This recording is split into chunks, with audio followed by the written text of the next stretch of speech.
is December 2018.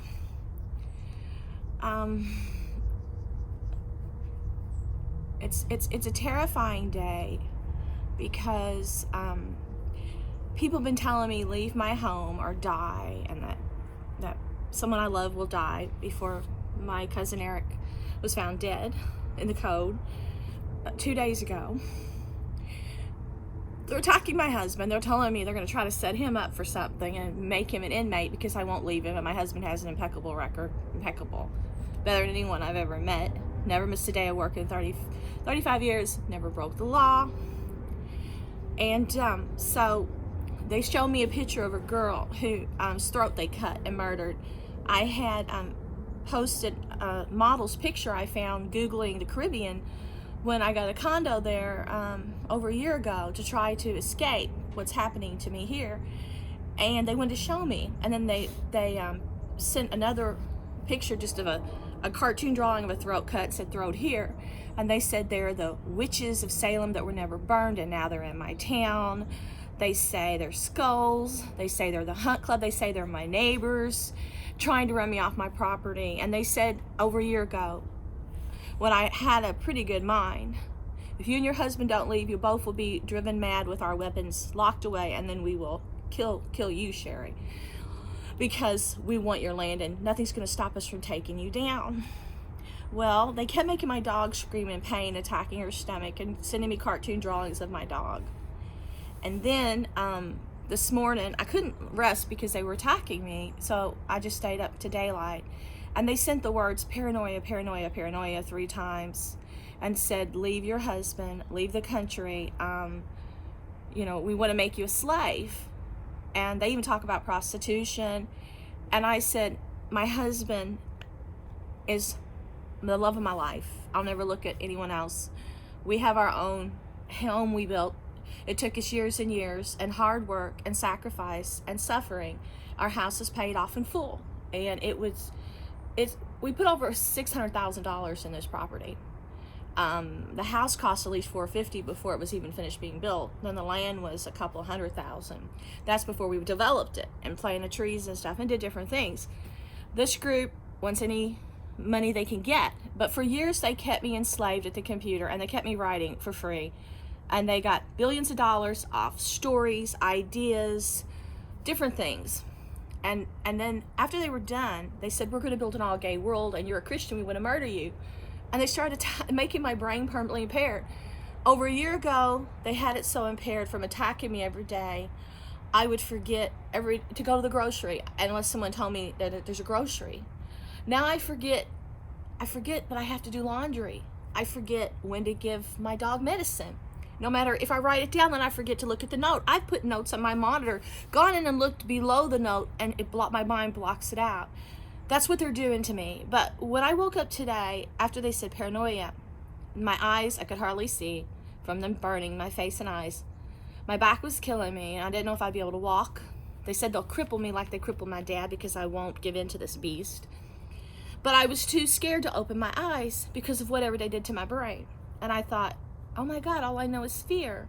Intense fear that will not go away. Because the person doing this is so cruel that they wanted me to feel that I was connected to their mind. And they said they'd kill me if I ever broke free. And I every day tell myself they're the devil, that God is still in me, and that God needs to take charge.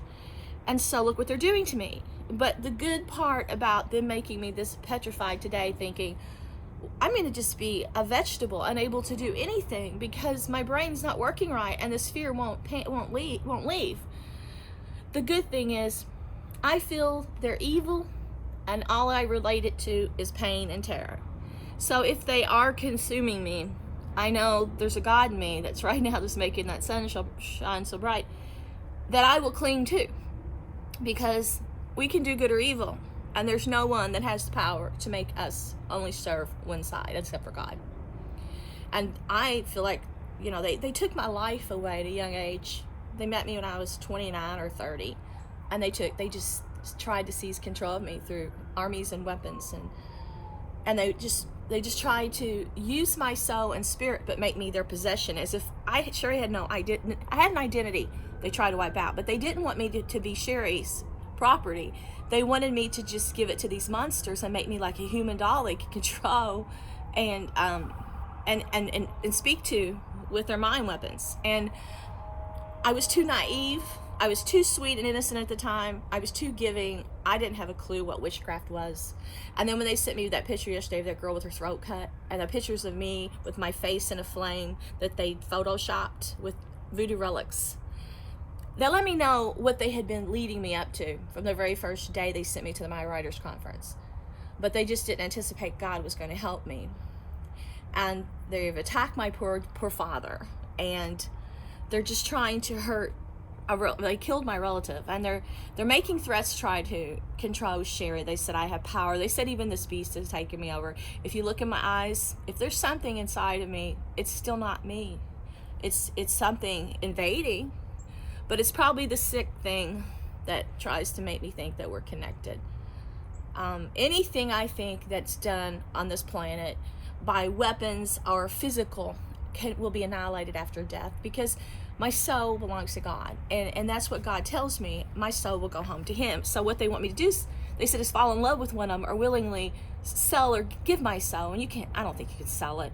But no matter what they do, they know my makeup is still the same, even though I'm hurting, losing my control in life, having no freedom to do the things I want to do because my brain is shot and they're making it worse each day. And I am turning into a zombie. I don't care if they ever force me to take some drug like you see people on TV going crazy. I just know when God is speaking to me and the sun is getting brighter and I feel His love, He's much more powerful than evil or devils or any of that stuff, because I know who my soul is. And my soul is what they were drawn to. It's because it's good. And so it's going to be a hard road. I mean, they've talked about horrible things they want to do to torture me. It's because I'm nothing like them. But this monster will never, I don't think he'll be in God's kingdom. I can't judge. I hope I am, because I love God's sweetness. But there's nothing about that person that would ever draw me to them. And when they tell me to come and be a witch and hunt with us and be a wolf, we want you to join our club, I see broken, weak human beings, very weak, destructive. And I had evolved before them. Probably when I was first born, I always had a loving, soft side and a peaceful nature, even though I liked excitement just to learn and grow. I was inquisitive, explorer. That beauty that I discovered was with my journey with Christ. And when these people came, they took all the memories, all the things I had learned in my own discovery and journey with God, and they used it to build a world to enslave and darken people. But I've only learned to detach, that's all. I'd love to write. I love my husband. I just wish there was some place I could go to and take everyone I know and get away from these evil people, but they've apparently grabbed the whole world. And if I wanted to leave my home, there is no place I can find refuge, nowhere. And wherever I go, they're so obsessed, they'll follow.